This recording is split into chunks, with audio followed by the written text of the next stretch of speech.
Hello everyone. इस video में हम लोग पढ़ेंगे linkage between education policy and national development policy, जो कि education policy economics and planning का पार्ट है।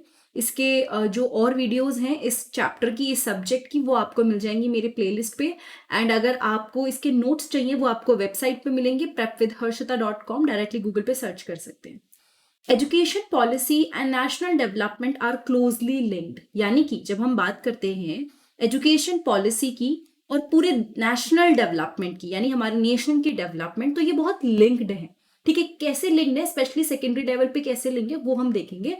आपको भी पता है सेकेंडरी एजुकेशन जो होती है, 9th के ऊपर की जितनी भी क्लासेस होती हैं, वो काफी इंपॉर्टेंट स्टेज होती है। ठीक है, किसी भी नेशन में अगर वहां पे बच्चे अच्छे पढ़ के निकल रहे हैं तो ऑटोमेटिकली जब वो जॉब करेंगे तो हमारे जो देश है उसकी इकोनॉमी को फायदा होगा। सेकेंडरी एजुकेशन एक क्रिटिकल स्टेज है एजुकेशन डेवलपमेंट में किसी भी नेशन की, क्योंकि इससे क्या होता है ना, फाउंडेशन होती है हायर एजुकेशन की। और बेसिकली अगर आप बात कर रहे हो कि जितने ज्यादा बच्चे पढ़ के निकलेंगे उतने ज्यादा वो जॉब्स के लिए ग्रेजुएशन वगैरह में एंट्री लेंगे या फिर वो वोकेशनल ट्रेनिंग लेंगे। लेकिन एक बेसिक प्री रिक्विजिट क्या होता है कि आपको स्कूल लेवल पे आपने अच्छा पढ़ाई की हो सेकेंडरी लेवल पे। ठीक है, तो फाइनली क्या होगा ना, जब ये सब चीजें हो जाएंगी तो हमारे जो लोग बच्चे पढ़ के निकले हैं वो ह्यूमन कैपिटल में रोल प्ले करेंगे ना। What does that mean? जैसे सपोज आप अर्न कर रहे हो, ठीक है, तो आप अर्न कर रहे हो तो आप, एक देश है जो बहुत ज्यादा, जहाँ पे पढ़े लिखे लोग हैं, हर कोई अर्न कर रहा है, और एक देश है जहाँ पे लोग बेरोजगार है। तो आपको भी पता है कि डेवलपमेंट किस देश की हो रही है, जहाँ पे लोग जॉब कर रहे हैं, जहाँ पे लोग प्रॉपर वर्क कर रहे हैं। तो सेम चीज है, जब आप एजुकेशन पॉलिसी की बात करते हो वो नेशनल डेवलपमेंट में रोल प्ले करती है ना। कैसे करती है, क्या क्या चीजें, वो हम देखते हैं। The education policy of a country shape the quality and structure of the secondary education system.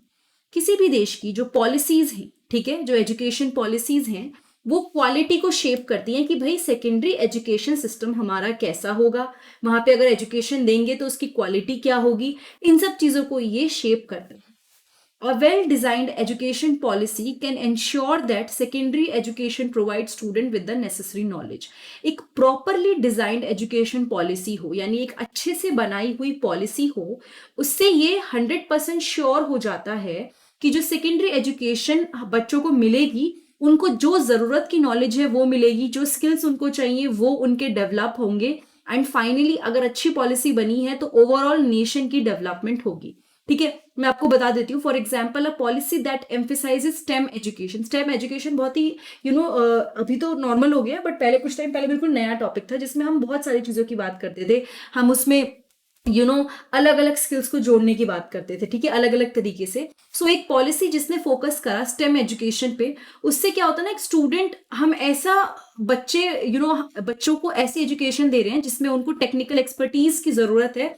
Finally वो बच्चे जो पढ़ के निकलेंगे स्टेम करिकुलम के थ्रू या फिर स्टेम एजुकेशन से, वो लोग हमारे देश की इकोनॉमिक डेवलपमेंट में बहुत इंपॉर्टेंट रोल प्ले करेंगे। ठीक है, तो एक अच्छी डिजाइन पॉलिसी से हमारा सेकेंडरी एजुकेशन जो है वो स्ट्रांग होता है। हम इंश्योर करते हैं कि नॉलेज और स्किल्स बच्चों के अंदर आ रहे हैं जो उनको चाहिए। और एग्जाम्पल में आप कोई भी एग्जाम्पल ऐसा दे सकते हो।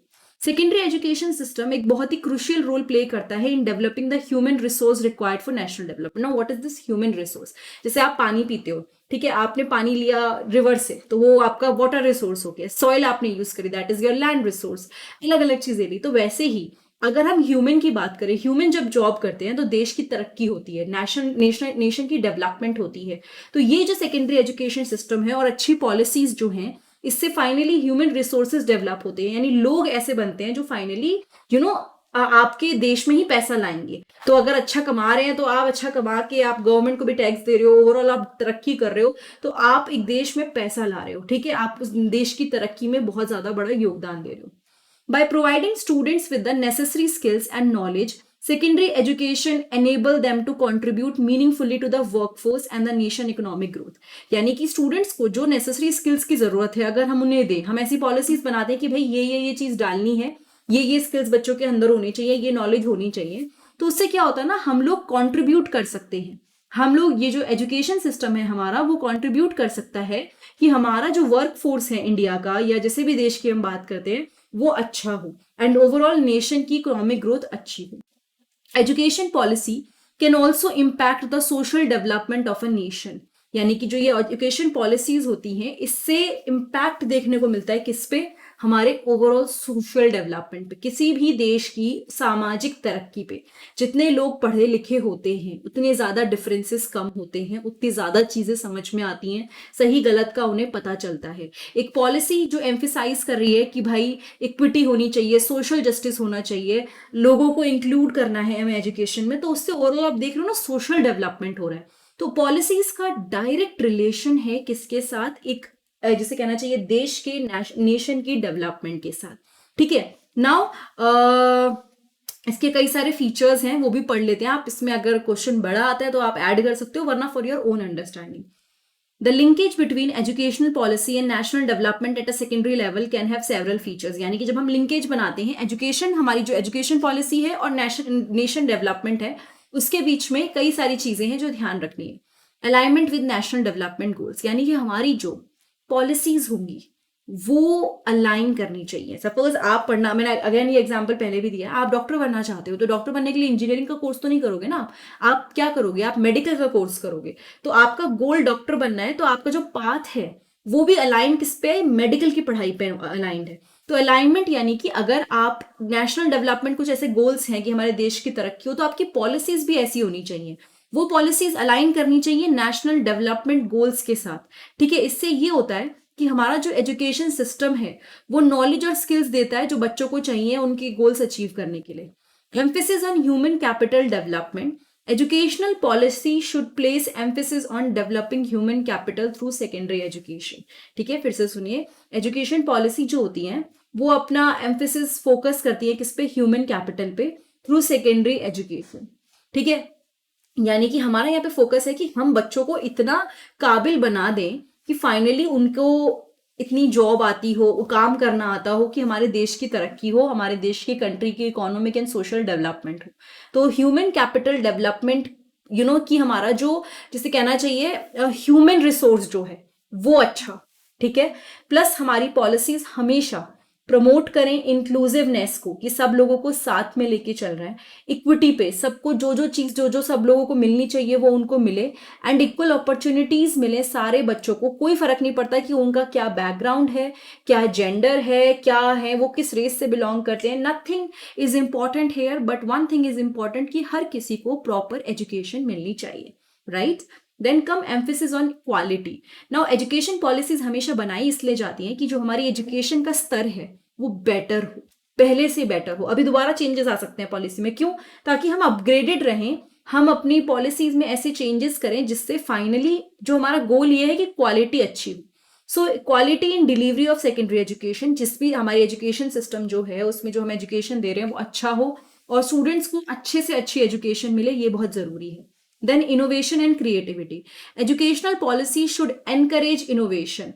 आपकी पॉलिसीज ऐसी नहीं होनी चाहिए कि पुराने तरीके से पढ़ाओ, ऐसा नहीं होना चाहिए। ठीक है, ट्रेडिशनल तरीके से पढ़ा रहे हो, लेकिन हमेशा कोई इनोवेटिव चीजें, कोई क्रिएटिव चीजें, इनके बारे में बात होनी चाहिए। ठीक है, आप चाहे बात कर रहे हो कि आप अपनी पॉलिसीज में ये लगाओ कि भाई टेक्नोलॉजी का यूज होना चाहिए या नए नए मेथड्स यूज होने चाहिए, तो बेसिकली हम चाहते हैं कि हम अगर एक ऐसा देश बनना चाहते हैं जिसमें everything is very good, the education system is very good, तो वहां पे इनोवेशन एंड क्रिएटिविटी बहुत जरूरी है। एंड ऑब्वियसली किसी भी सिस्टम को वर्क करने के लिए जो जरूरी है that is monitoring and evaluation.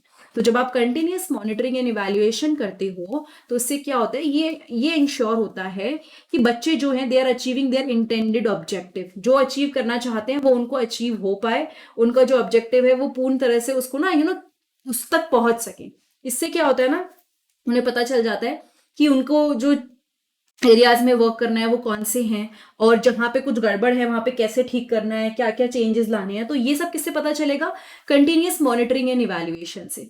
ठीक है, so this was the whole article about linkage between education policy and national development policy, and I hope आपको समझ में आया हो। नाउ इसके नोट्स आपको मिल जाएंगे मेरी वेबसाइट पे, that is prep with Harshita, नीचे डिस्क्रिप्शन बॉक्स में भी लिंक है। और साथ ही साथ अगर आपको नोट्स के अलावा और वीडियोस देखनी है तो वो मेरे चैनल पे प्लेलिस्ट में आपको मिलेगी, जिसमें सारी चीजें आपको वहां पे अलग अलग सब्जेक्ट्स की सारे सब्जेक्ट्स और टॉपिक्स आपको वहां पे मिल जाएंगे। Thank you so much, have a nice day. और अगर ये वीडियो अच्छी लगी तो चैनल को सब्सक्राइब जरूर कीजिएगा।